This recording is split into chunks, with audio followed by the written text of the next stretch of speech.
আসসালামু আলাইকুম। আন্তর্জাতিক সংবাদে স্বাগতম। শুরুতে জানিয়ে দেব, মিশরের মধ্যস্থতায় বৈঠকে হামাস ফাতাহ। এরপর জানিয়ে দেব, ইসরায়েলের বিরুদ্ধে জাতিসংঘকে নিষেধাজ্ঞার আহ্বান বিশ্বের 450 ইহুদির। এদিকে ইসরায়েলকে ট্রাম্পের কড়া হুঁশিয়ারি। শেষ খবর জানিয়ে দেব, লেবাননে ইসরায়েলি বিমান হামলায় 4 জন নিহত।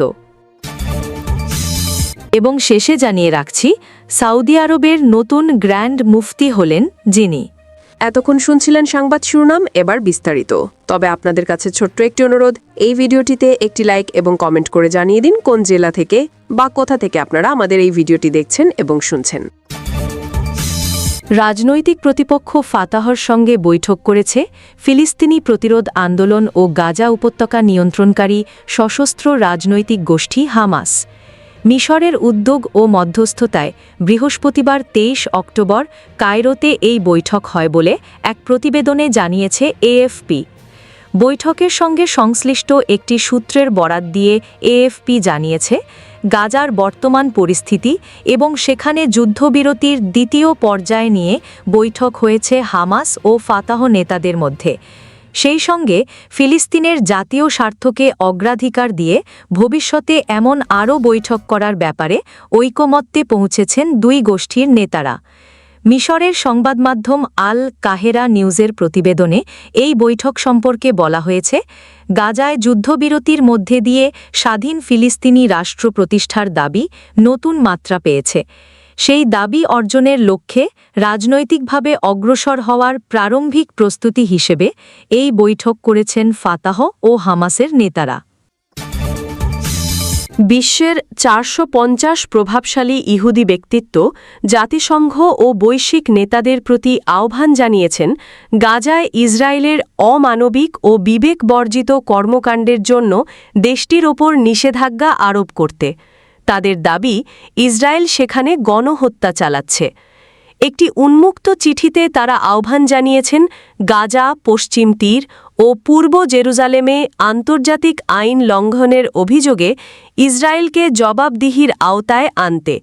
এই চিঠিতে 450 জনেরও বেশি বিশিষ্ট ব্যক্তি স্বাক্ষর করেছেন, যাদের মধ্যে রয়েছেন সাবেক ইসরায়েলি কর্মকর্তা, বুদ্ধিজীবী, লেখক ও শিল্পীরা। এই উদ্যোগটি এমন সময় এলো যখন ইউরোপীয় ইউনিয়নের নেতারা ব্রাসেলসে অনুষ্ঠিতব্য শীর্ষ সম্মেলনে ইসরায়েলের বিরুদ্ধে নিষেধাজ্ঞা আরোপের পরিকল্পনা থেকে সরে আসতে পারেন বলে খবর প্রকাশ পেয়েছে। চিঠিতে বলা হয়েছে, আমরা ভুলে যাইনি যে মানব জীবনের সুরক্ষা ও মর্যাদা রক্ষায় প্রণীত আইন, সনদ ও কনভেনশনগুলোর বেশিরভাগই তৈরি হয়েছিল হলোকাস্টের ভয়াবহতার পরিপ্রেক্ষিতে, কিন্তু সেই সুরক্ষাগুলো ইসরায়েল নিরন্তর লঙ্ঘন করে আসছে।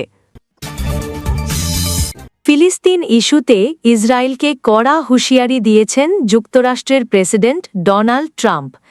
তিনি স্পষ্ট করে বলেছেন, ফিলিস্তিনের পশ্চিম তীর অধিগ্রহণ যুক্তরাষ্ট্র সমর্থন করবে না। এ ধরনের কাজ করলে ইসরায়েলকে ক্ষতির মুখে পড়তে হবে। টাইম ম্যাগাজিনকে ট্রাম্পের দেওয়া এক সাক্ষাৎকারের বরাতে বৃহস্পতিবার এনবিসি নিউজ ও দ্য টাইমস অফ ইসরায়েল এ সংক্রান্ত খবর প্রকাশ করেছে। তাতে বলা হয়, ফিলিস্তিনের পশ্চিম তীর অধিগ্রহণের উদ্যোগ নিয়েছে ইসরায়েল। এ ব্যাপারে ট্রাম্পকে প্রশ্ন করা হয়। ট্রাম্প বলেন, এটি হবে না কারণ আমি আরব দেশগুলোকে কথা দিয়েছি। আমাদের প্রতি আরবদের অনেক সমর্থন রয়েছে। ইসরায়েল পশ্চিম তীর অধিগ্রহণ করতে পারবে না কারণ আমি আরবদের কথা দিয়েছি। যদি ইসরায়েল এমন কিছু করে থাকে তাহলে যুক্তরাষ্ট্রের সব সমর্থন হারাবে তারা। ইসরায়েলি সরকারের উগ্রপন্থী এমপি মন্ত্রীরা পুরো পশ্চিম তীর অধিগ্রহণের জন্য চাপ দিচ্ছেন। এ ব্যাপারে অঞ্চলটিতে জনমত গঠনে প্রচার চলছে। ঠিক সেই মুহূর্তে ট্রাম্পের এ মন্তব্য এলো। লেবাননের পূর্ব ও দক্ষিণাঞ্চলে ইসরায়েলি বিমান হামলায় 4 জন নিহত হয়েছেন। বৃহস্পতিবার দেশটির স্বাস্থ্য মন্ত্রণালয় এ তথ্য জানিয়েছে। প্রথম দফায় পূর্বাঞ্চলের পাহাড়ি এলাকায় হামলায় 2 জনের মৃত্যু হয়। পরে দক্ষিণের নাবাতিয়াহ এলাকায় আরেক দফা হামলায় আরও 2 জন নিহত হন। এর মধ্যে একজন বৃদ্ধাও ছিলেন বলে জানিয়েছে সরকারি বার্তা সংস্থা এনএনএ। এনএনএর খবরে বলা হয়, ইসরায়েলি যুদ্ধবিমানগুলো বেকা উপত্যকার পূর্বাঞ্চলীয় পার্বত্য এলাকায় একাধিক তীব্র হামলা চালায়, যা সিরিয়া সীমান্তের কাছাকাছি অবস্থিত। ইসরায়েলি সেনাবাহিনী আইডিএফ জানিয়েছে তারা নাবাতিয়াহ এলাকায় হিজবুল্লাহর অস্ত্র ভাণ্ডারে হামলা চালিয়েছে। এছাড়া বেকা উপত্যকায় হিজবুল্লাহর প্রশিক্ষণ শিবির ও ক্ষেপণাস্ত্র তৈরির স্থাপনাতেও বোমাবর্ষণ করা হয়েছে। আইডিএফ দাবি করেছে এসব স্থাপনাগুলো থেকে ইসরায়েলের বিরুদ্ধে হামলার পরিকল্পনা করা হচ্ছিল। এর আগে একই ক্ষেপণাস্ত্র কারখানায় একাধিকবার হামলা চালিয়েছে ইসরায়েল। সূত্র টাইমস। দক্ষিণ লেবাননের তোল শহরে ইসরায়েলি ড্রোন হামলায় 2 জন নিহত এবং আরও 2 জন আহত হয়েছে বলে জানিয়েছে লেবাননের জনস্বাস্থ্য মন্ত্রণালয়। ফিলিস্তিনি সংবাদ সংস্থা ওয়াফা নিউজ এজেন্সি জানিয়েছে ড্রোনটি একটি গাড়ির ওপর ক্ষেপণাস্ত্র নিক্ষেপ করে সরাসরি হিট করেছে, যার ফলে গাড়িটি আগুন ধরে যায় এবং ভিতরে থাকা ব্যক্তিরা আহত হয়। শুক্রবার 24 অক্টোবর স্থানীয় সময় সকালে দক্ষিণ লেবাননের খিয়াম শহরে একটি বুলডোজারও ইসরায়েলি ড্রোনের লক্ষ্যবস্তু হয়।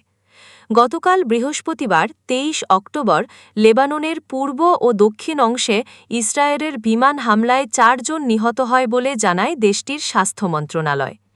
তবে ইসরায়েলি সামরিক বাহিনী দাবি করছে তারা হিজবুল্লাহর সদস্যদের লক্ষ্য করে হামলা চালিয়েছিল। সূত্র ওয়াফা নিউজ, আল জাজিরা। সৌদি আরব শেখ সালেহ বিন ফাউজান আল ফাউজানকে নতুন গ্র্যান্ড মুফতি হিসেবে নিযুক্ত করেছে। রাষ্ট্র পরিচালিত সৌদি প্রেস এজেন্সি জানিয়েছে 90 বছর বয়সী শেখ সালেহ বিন ফাউজান আল ফাউজান এই পদ গ্রহণ করেছেন। রাজা সালমান তার পুত্র ক্রাউন প্রিন্স মোহাম্মদ বিন সালমানের সুপারিশের ভিত্তিতে এই সিদ্ধান্ত নিয়েছেন। খবর অ্যাসোসিয়েটেড প্রেসের। সৌদি আরব বুধবার রাতে এ সংক্রান্ত প্রজ্ঞাপন জারি করে। শেখ সালেহ একজন বিশিষ্ট সৌদি অতি রক্ষণশীল পণ্ডিত হিসেবে তার খ্যাতি রয়েছে। শেখ সালেহের জন্ম 1935 সালের 28 সেপ্টেম্বর। সৌদি আরবের আল কাসিম প্রদেশে তার বেড়ে ওঠা। তার বাবার মৃত্যুর পর স্থানীয় একজন ইমামের কাছে কোরআন অধ্যয়ন করেন তিনি। নূর আলা আল দারব বা পথ আলোকিত করুন রেডিও অনুষ্ঠান, তার লেখা একাধিক বই এবং গণমাধ্যমে বক্তব্যের জন্য তিনি সৌদিতে পরিচিত হয়ে ওঠেন।